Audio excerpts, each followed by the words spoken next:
Gothic Remake daje nam mnóstwo wyborów, ale gra nie zawsze mówi, jakie będą ich prawdziwe konsekwencje. Czasami jedna niewinna odpowiedź w dialogu oznacza 100 punktów doświadczenia mniej. Innym razem gra sugeruje, że musimy wybrać pomiędzy dwoma rozwiązaniami, chociaż w rzeczywistości możemy zgarnąć nagrody za oba. Da się nawet pożyczyć sobie cudzy miecz, wykorzystać go do wyprawy przez pół kolonii i oddać właścicielowi, zanim zorientuje się, co właściwie z nim robiliśmy. A na końcu pokażę Wam prawdopodobnie najbardziej absurdalny przypadek. Wybór, przy którym możemy jednocześnie oszczędzić pewną bardzo ważną postać, ograbić ją z całego ekwipunku i jeszcze dwukrotnie dostać za nią doświadczenie. Witajcie w Tawernie Gothic. Dzisiaj sprawdzimy 8 decyzji w Gothic Remake, które warto rozegrać trochę inaczej niż sugeruje nam to gra. Zaczynamy od jednego z najważniejszych wyborów pierwszego rozdziału. Po wykonaniu zadania w starej kopalni dostaniemy od Iana listę towarów, którą zgodnie z poleceniem powinniśmy zanieść Diego. I właśnie tego nie powinniśmy robić,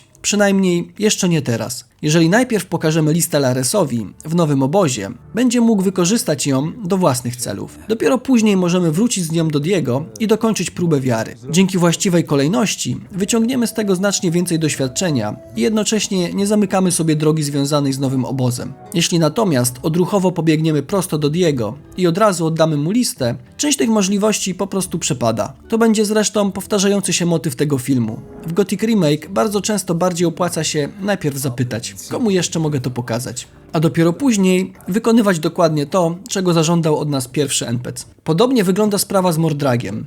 Torus chce, żebyśmy się go pozbyli, ale pozbycie się Mordraga wcale nie musi oznaczać spuszczenia mu oklepu pod bramą starego obozu. Znacznie więcej możemy z niego wyciągnąć, zgadzając się, żeby zaprowadził nas do nowego obozu. Po pierwsze, dostajemy przewodnika, który przez sporą część trasy może pomagać nam w walkach. Po drugie, zdobywamy doświadczenie za dotarcie na miejsce. A po trzecie, Mordrag wręcza nam swój pierścień zwiększający zręczność o 5 punktów. Co najważniejsze, dla Torusa problem również zostaje rozwiązany. Mordraga nie ma już w starym obozie. Dlatego, nawet jeśli ostatecznie nie przepadacie za tym gościem, naprawdę warto najpierw pozwolić mu wykonać swoją robotę. A skoro już idziemy z Mordragiem do nowego obozu, możemy przy okazji wykorzystać jeszcze jeden przedmiot. Świstak daje nam rudę i każe kupić od Fiska specjalny miecz. Normalna reakcja. Kupuję miecz, wracam 10 metrów i natychmiast go oddaję. Tylko po co? Miecz Świstaka zadaje 20 punktów obrażeń i wymaga 17 punktów siły, więc na tym etapie gry jest naprawdę przyzwoitą bronią,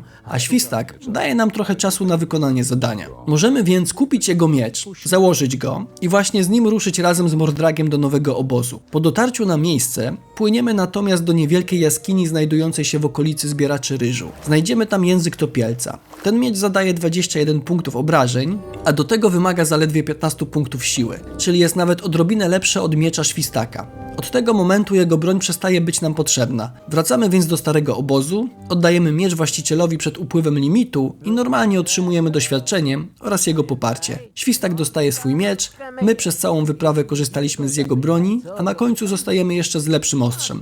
Wszyscy zadowoleni. No przynajmniej, dopóki Świstak nie dowie się, gdzie ten miecz wcześniej był.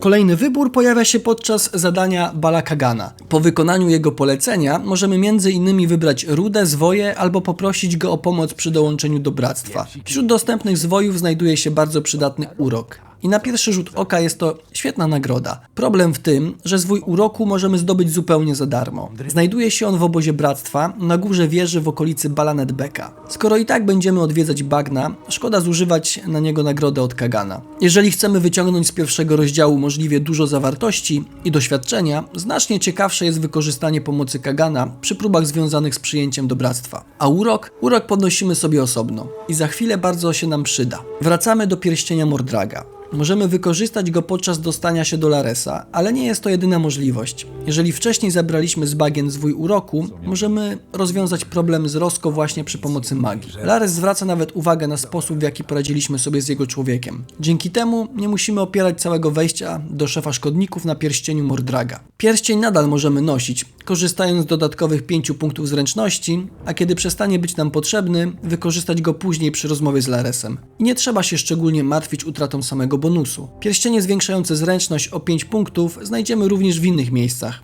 a jeden z nich pojawi się jeszcze w tym filmie. To kolejny przykład sytuacji, w której najlepiej nie traktować przedmiotu jako pojedynczej przepustki do wykonania jednego zadania. Najpierw wyciągamy z niego wszystko, co może nam zaoferować. Dopiero później go oddajemy. Arena Starego Obozu wygląda jak kolejny wybór. Kirgo jest słabszy, Karim znacznie mocniejszy. Wiele poradników sprowadza ten fragment do pytania, z którym z nich bardziej opłaca się walczyć. Tyle, że możemy pokonać obu. Sprawdziłem to na aktualnym zapisie. Najpierw wyzwałem Karima. Za samo pokonanie go dostajemy 140 punktów doświadczenia, a kiedy później pochwalimy się wynikiem z Katiemu, dostaniemy kolejne 200, razem 340. Potem bez żadnego problemu możemy podejść do Kirgo i również wyzwać go na pojedynek. Za zwycięstwo dostajemy 80 punktów expa, a Skati dorzuca później kolejne 150. Łącznie Kirgo daje więc 230 punktów doświadczenia, czyli zamiast wybierać pomiędzy 340 a 230, możemy zdobyć 570 expa za obu przeciwników. A jeżeli nasza postać jest już wystarczająco mocna, pojawia się jeszcze Gorhanis.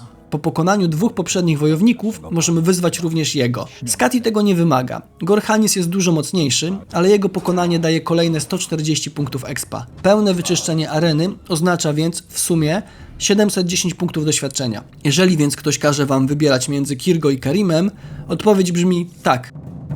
Poczekaj chwilę. Wielkie twoje szyder. List, który dostajemy na początku gry z poleceniem dostarczenia do magów ognia, również ma kilka możliwych rozwiązań. Sprawdziłem 3 z nich. Najgorsze, co możemy zrobić, to zwyczajnie ulec ciekawości i otworzyć list. Jeżeli przekażemy otwarty list Miltenowi, otrzymamy tylko 100 punktów doświadczenia. Później Torres nadal pozwoli nam wybrać nagrodę, więc przynajmniej niczego nie tracimy pod tym względem. Ale tych 100 punktów doświadczenia już nie odzyskamy. Ciekawość ma tutaj bardzo konkretną cenę. Dokładnie 100 punktów expa. Druga możliwość to zachowanie zapieczętowanego listu, ale odmówienie przekazania go Miltenowi. Wtedy od Miltena nie dostaniemy nic. Możemy osobiście zanieść list Torresowi, za co otrzymujemy 200 punktów doświadczenia. Problem? Torres nie pozwala już wybrać nagrody. Dostaniemy po prostu pierścień mocy, dodający plus 5 punktów siły. Dlatego najlepszym rozwiązaniem jest zwyczajnie zachować pieczęć i oddać list Miltenowi. Dostajemy wtedy 200 punktów expa, a po rozmowie z Torresem nadal sami wybieramy nagrodę. Do wyboru mamy miksturę duszy, która na stałe zwiększy maksymalną manę o 2 punkty, pakiet 3 zwojów, kula ognia, piorun kulisty i przemiana w ognistego jaszczura, pierścień zwinności dający plus 5 zręczności albo pierścień mocy dający plus 5 siły. Czyli zapieczętowany list przekazany Miltenowi daje nam dokładnie tyle samo doświadczenia, co osobista dostawa do Torresa, ale zachowujemy pełną kontrolę nad nagrodą. W tym przypadku najbardziej opłacalnym wyborem jest więc po prostu nie być wścibskim. I dochodzimy do mojego ulubionego przypadku. Pod koniec gry możemy zdecydować, co zrobić z Gomezem. Jednym z rozwiązań jest przekazanie mu runy teleportacji do zatopionej wieży Xardasa i umożliwienie ucieczki. W ten sposób oszczędzamy jego życie i zaliczamy związane z tym osiągnięcie. Można więc pomyśleć, że decyzja jest prosta. Albo go oszczędzamy, albo zabijamy i zabieramy jego bardzo wartościowy ekwipunek. Tylko że Gothic Remake pozwala zrobić jedno i drugie. I jeszcze trochę więcej. Po przekazaniu Gomezowi runy mamy krótką chwilę, zanim faktycznie się teleportuje. Jeżeli właśnie wtedy go zaatakujemy i powalimy, otrzymujemy 1000 punktów doświadczenia. Możemy też normalnie go przeszukać, a Gomez ma przy sobie naprawdę konkretny zestaw. Między innymi gniew Inosa, amulet potęgi, większy pierścień niezwyciężoności, rudę oraz przekazaną mu chwilę wcześniej runę teleportacji do zatopionej wieży. Zabieramy wszystko i można byłoby uznać, że właśnie zepsuliśmy cały plan jego ucieczki. Niekoniecznie. Gomez i tak się teleportuje. Kiedy później udamy się do zatopionej wieży Xardasa, Gomez normalnie będzie tam na nas czekał. Tyle, że po wcześniejszym oklepaniu i ograbieniu nie ma już zbyt wiele do powiedzenia. Możemy więc pokonać go jeszcze raz. I za drugim razem gra przyznaje nam kolejne 1000 punktów doświadczenia, czyli odpowiednia kolejność daje nam oszczędzenie Gomeza i wszystkie korzyści związane z tym rozwiązaniem. Jego pełny ekwipunek, odzyskane runy, 1000 punktów przed teleportacją, a później kolejne 1000 z zatopionej wieży, łącznie 2000 punktów doświadczenia. Gomez może i przeżył upadek bariery, ale optymalizacji questa już nie. I właśnie za takie rzeczy lubię Gothic Remake. Niektóre z tych rozwiązań są ewidentnie zamierzone przez twórców, inne wynikają z tego, jak poszczególne systemy gry nakładają się na siebie. Ale prawie zawsze okazuje się, że najbardziej oczywiste rozwiązanie niekoniecznie jest tym najbardziej opłacalnym.